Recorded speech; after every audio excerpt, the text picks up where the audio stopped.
स्थिति को थोड़ा समझने की, 2025 को समझने की हम आप लोगों से कोशिश कर रहे हैं, हर दृष्टिकोण से समझ रहे हैं, ताकि हम चौतरफा जो है चीज़ों को जान सके और आगे किस तरह से वृद्धि होने वाली है। अगर हम छात्रों के दृष्टिकोण से अगर देखें तो किस तरह का ये साल जो है वो रहने वाला है। कोई अगर बड़ा एग्जाम देने जा रहा है, कोई कॉम्पिटिटिव एग्जाम्स देने जा रहे हैं, तो आपको उनके दृष्टिकोण से क्या चीज़ें नज़र आ रही हैं? कौन सी राशि वाले जो है वो बहुत ज़्यादा तरक्की कर सकते हैं या नहीं कर सकते, या कितनी मेहनत करने की आवश्यकता है इस 2025 में? देखिए, विश्वसंवादों दुंडिम दंडपाणिम च भैरवम वंदे काशीम गुहं गंगा भवानी मणिकाणिकाम। 2025 की बहुत सारी शुभकामना। ये वर्ष मंगल का वर्ष है, केतु का वर्ष है, उत्तराषाढ़ा नक्षत्र में वर्ष का प्रारंभ हो रहा है। तो जो पढ़ने लिखने वाले बच्चे हैं, बुध और सूर्य के नक्षत्र होने के कारण नए संवत्सर और न्यू ईयर दोनों को जोड़ के हम चलें तो हमारा आईटी क्षेत्र, एजुकेशन क्षेत्र, रिसर्च क्षेत्र बड़ा मजबूत होगा। और हमारी जो कुंडली के हिसाब से अगर हम इसको चर्चा करें, भारत के कुंडली से जोड़ें, नए साल के कुंडली को देखें तो धनु लगन से लेकर के मीन लगन का दोनों कुंडली बनेगा। मीन लगन का नए संवत में बनेगा, पंचग्रही योग के साथ बनेगा।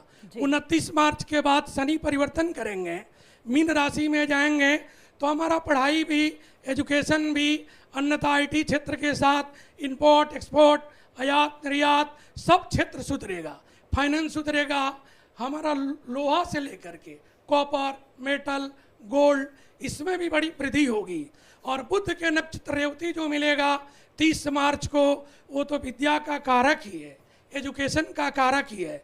तो विदेशी जो नीति है भारत की बड़ी मजबूत होगी और हम अपने पश्चिम कंट्री से संबंध मधुर रखेंगे। कोई एक ऐसा कंट्री होगा जो पूरे विश्व के पटल पे लुप्त हो जाएगा, मिट जाएगा, लेकिन भारत की स्थिति धर्म से लेके, कुंभ से लेकर के 14 मई के बाद और नवंबर तक जो देवगुरु बृहस्पति चेंज करेंगे उसमें बड़ा मजबूत होगा। 30 वर्ष बाद शनिदेव में परिवर्तन किए हैं, तो उसका भी लाभ मिलेगा। जी, छात्रों के दृष्टिकोण से अगर वो आउट ऑफ इंडिया जा करके कुछ करना चाहते हैं, पढ़ाई करना चाहते हैं, तो उस दृष्टिकोण से फिर कैसा रहेगा? मार्च से लेकर के नवंबर तक बड़ा शुभ समय रहेगा। बच्चों को वीजा भी आसान से मिलेगा।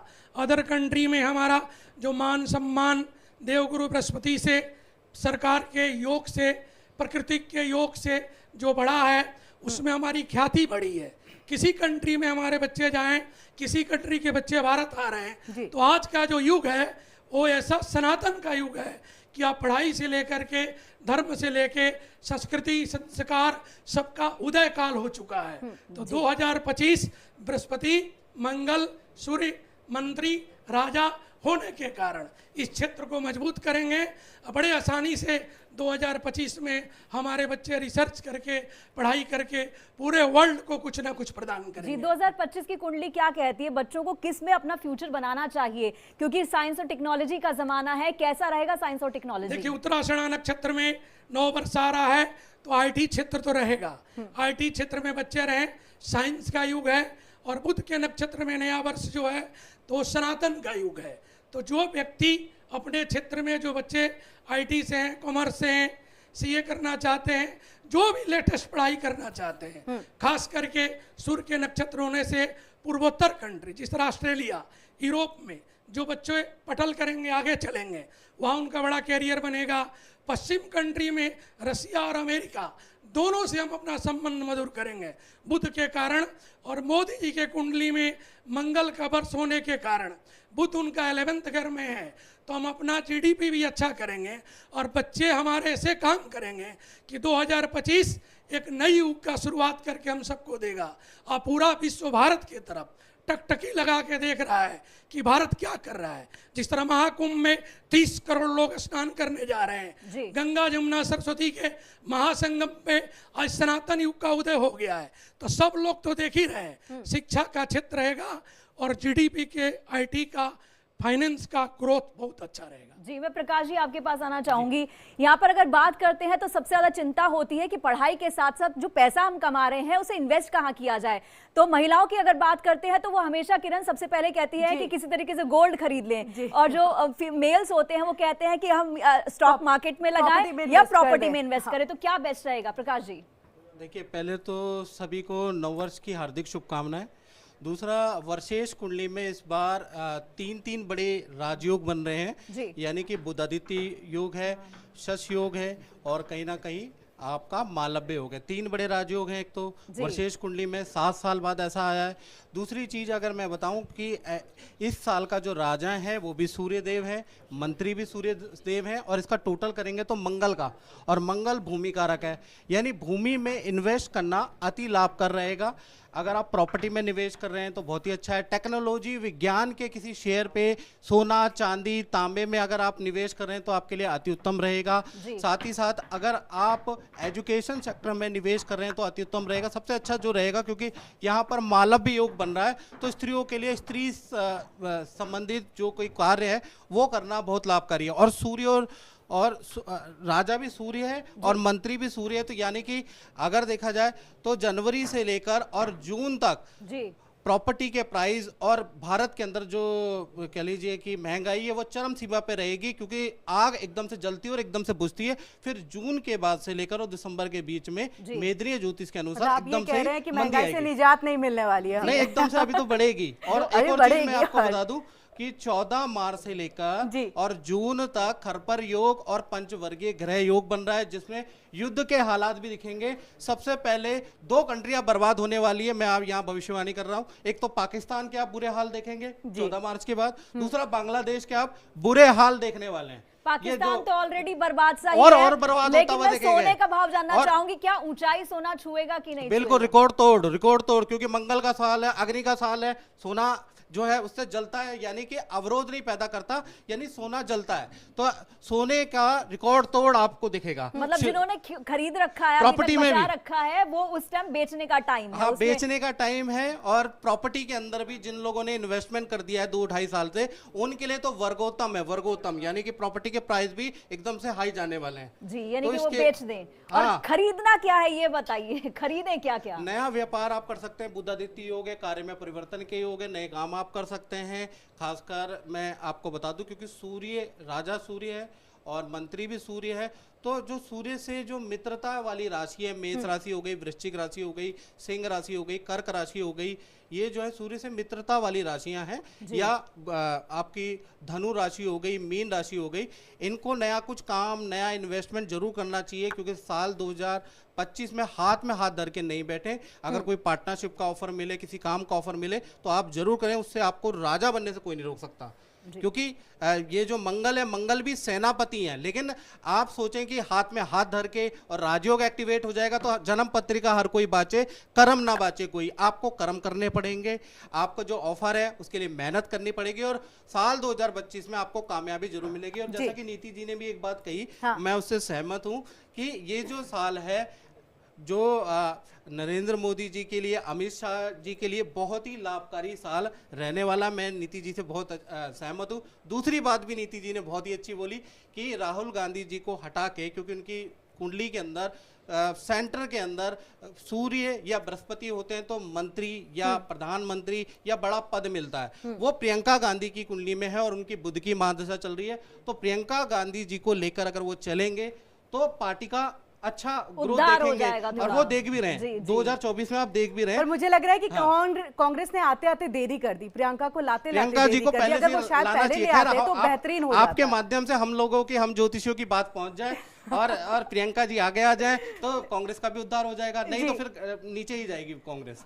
जी, इसी के साथ आपके पास हम आएंगे अलंकृता जी, और आपसे इस चीज़ को समझने की कोशिश करेंगे, क्योंकि देखिए जैसे उन्होंने बात की यहाँ पर कि जैसे हम देख भी रहे हैं कि बांग्लादेश जो है उसकी स्थिति जो है वो खराब हो जाएगी, या फिर स्थिति अगर खराब होगी तो पाकिस्तान की खराब हो जाएगी। चलिए पाकिस्तान से पहले हम बांग्लादेश पे आते हैं और शेख हसीना के बारे में समझना चाहेंगे, क्योंकि जैसे ही तख्ता पलटा, शेख हसीना को भारत आना पड़ा, अन्य देशों में भी शरण लेने की जो मांग है वो करनी पड़ी। ऐसी स्थिति में शेख हसीना को हम कैसे देखें, उसके आने वाले दिनों को कैसे देखें? ओम सर्वमंगल मांगल्ये शिवे सर्वार्थ साधिके शरण्य त्र्यंबके गौरी नारायणी नमस्तुते। सबसे पहले समस्त देशवासियों को नववर्ष की अनंत शुभकामनाएं। देखिए, नववर्ष का अर्थ ही होता है एक नई ऊर्जा का संचार और एक सकारात्मक ऊर्जा और विचारों के साथ नए साल की शुरुआत करना। तो अगर हम यहाँ पे बात कर लें, मंगल का साल है, 9 अंक है, 9 अंक अपने आप में संपूर्णता, वास्टनेस और मैजिकल अंक होता है। तो बहुत ही ज़्यादा ट्रांसफॉर्मेशन और बहुत ही ज़्यादा रेवोल्यूशनरी रहने वाला है पहले तो भारत देश के लिए ये साल। अब बात करते हैं दूसरे देशों की, तो आपने देखा है कि हर जगह जहाँ एक सैचुरेशन आ जाता है, उसके बाद चीज़ें जो हैं वो ख़त्म होती ही हैं। और वही शेख हसीना जी के साथ भी हुआ कि जब सैचुरेशन आया तो तख्ता पलटा। अब उनकी हालत में तो कोई सुधार हो नहीं सकता, लेकिन जो वहाँ पे हो रहा है, मतलब आप कह रही हैं कि आने वाले दिनों में अपने सत्ता पे फिर से नहीं आएंगे? नहीं, अब ट्रम्प के आने के बाद भी नहीं आएंगे? जी, अब वापस आने की उनकी उम्मीद कम है। और लेकिन फिर भी जैसे कि मेरे साथियों ने बताया कि यहाँ पाकिस्तान का भी हाल बुरा होने वाला है, क्योंकि क्या होता है कि देखिए, जब ट्रांसफॉर्मेटिव 9 अंक संपूर्णता का अंक होता है, तो क्वांटम फिजिक्स की भी यहाँ पे बात करें तो हर चीज़ जो है वो मैटर जब एक सैचुरेशन पे पहुंच जाता है तो अंत होता ही है। और कोई भी अगर कहीं भी नकारात्मक ऊर्जा ज़रूरत से ज़्यादा हो जाए, जैसे पाकिस्तान की कुछ पॉलिसीज़ बहुत ही गलत हैं, अब इंटरनली जो बांग्लादेश में भी हो रहा है और जो हिंदुओं के साथ वहाँ पे हो रहा है, वो अपने आप में बहुत ही शर्मनाक है। और यहाँ पे बात करें हमारे देश की, तो देखिए शुरुआत ही इतने मंगल कार्य से हो रही है। महाकुंभ इस बार है, और महाकुंभ जो है वो लोगों के मनोस्थल में भी बहुत बड़ी एक आध्यात्मिक ऊर्जा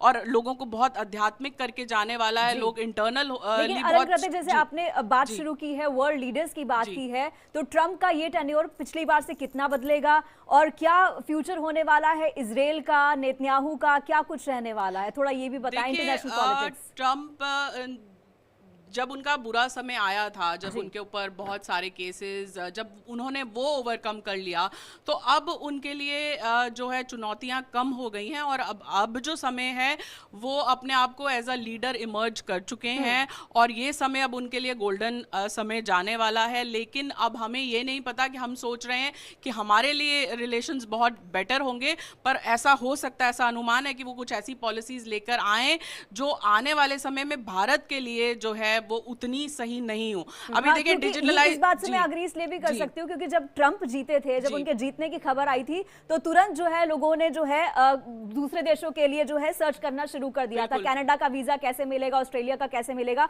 इस पर अब थोड़ा पुतिन के बारे में और नेतन्याहू के बारे में और बताइए प्लीज। देखिए, पुतिन अपने आप में, पुतिन का भी अब जो समय है उनको कोई हरा नहीं सकता, और बहुत ही दिमागी रूप से वो बहुत ही स्ट्रांग हैं, और अदरवाइज ऑल्सो वो प्रिडिक्टेबल नहीं है, क्योंकि उनके जो सोच है ना, वो कई और देशों को मिलाकर उनकी सोच बनकर आती है, उभर के आती है, क्योंकि वो अकेले फैसला नहीं लेने वाले, उनके पीछे बहुत दिमाग चलते हैं और वर्ल्ड ओवर के दिमाग चलते हैं।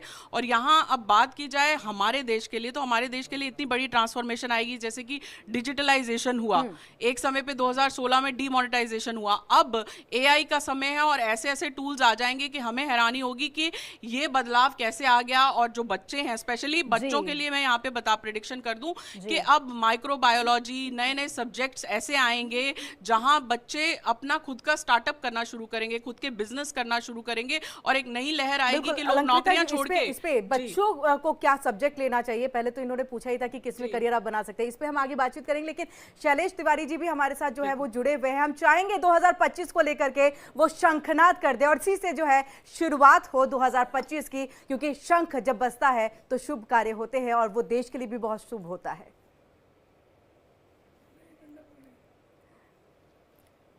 जी, थोड़ा आप अपनी बात इतने कंटिन्यू कीजिए जितना, अच्छा जी, चलिए प्लीज। शंख की अपने आप एक साउंड वाइब्रेशन होती है, और साउंड वाइब्रेशन जो है सबसे जल्दी पहुंचती है, और नकारात्मक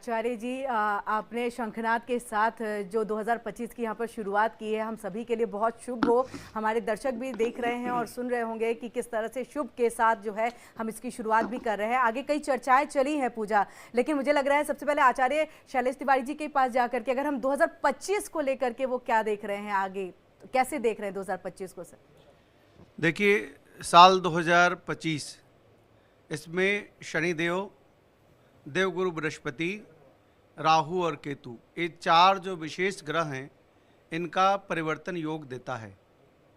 अगर हम बात करें शनिदेव का, तो 29 मार्च को शनिदेव परिवर्तित हो रहे हैं, जो कुंभ से मीन में जा रहे हैं। 14 मई को बृहस्पति जो हैं वृष से मिथुन में जा रहे हैं, और ठीक 18 मई को कन्या से केतु वापस सिंह में आ रहे हैं, और मीन से कुंभ में राहु आ रहे हैं। तो यह चार ग्रहों का विशेष परिवर्तन पूरी दुनिया के लिए बहुत ही परिवर्तनकारी होगा।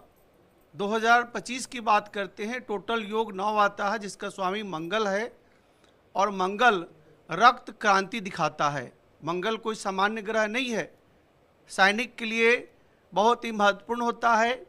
और सैन्य शक्तियों की वृद्धि के साथ साथ अगर हम भारत की बात करते हैं, तो भारत के राजा जो देश के प्रधानमंत्री होते हैं, उनकी कुंडली में मंगल की स्थिति बहुत अच्छी है, चूँकि उनका वृश्चिक लग्न है।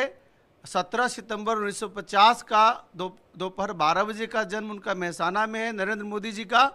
इसके आधार पर हम कह सकते हैं कि मार्च के बाद, यानी 29 मार्च के बाद निश्चित तौर पर नरेंद्र मोदी जी की शक्ति में वृद्धि होगी, और अंतर्राष्ट्रीय स्तर पर नरेंद्र मोदी जी की एक ऐसी पहचान है, एक ऐसी शख्सियत की बनेगी कि दुनिया में जी युद्ध को कहीं ना कहीं रोकने में उनका एक महत्वपूर्ण भूमिका होगा। जी और साल 2025 में नरेंद्र मोदी जी को अंतर्राष्ट्रीय स्तर पर पुरस्कार का भी योग बनता है। जी साथ ही साथ अगर हम बात करें, भारतवर्ष में निश्चित तौर पर कहीं न कहीं धार्मिक उन्माद होगा, खून खराबा होगा, और बहुत ज़्यादा पब्लिक का एक दूसरे के प्रति विरोध का प्रदर्शन बहुत ज़्यादा होगा। जी साल 2025 में अगर आर्थिक दृष्टिकोण की बात करें, तो निश्चित तौर पर जो कुछ धातु है, जैसे सोना की बात करते हैं, तो साल 2025 में अगर हम दीपावली को देखते हैं, तो सोना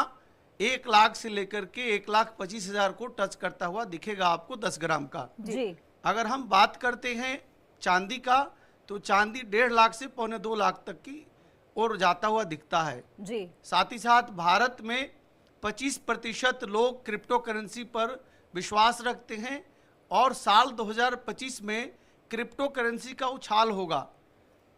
देखिए, साल 2025 की शुरुआत में जब सूर्य धनु से मकर की ओर आएंगे, जी तो मकर संक्रांति होती है, और 21 जनवरी को डोनाल्ड ट्रंप जो है वह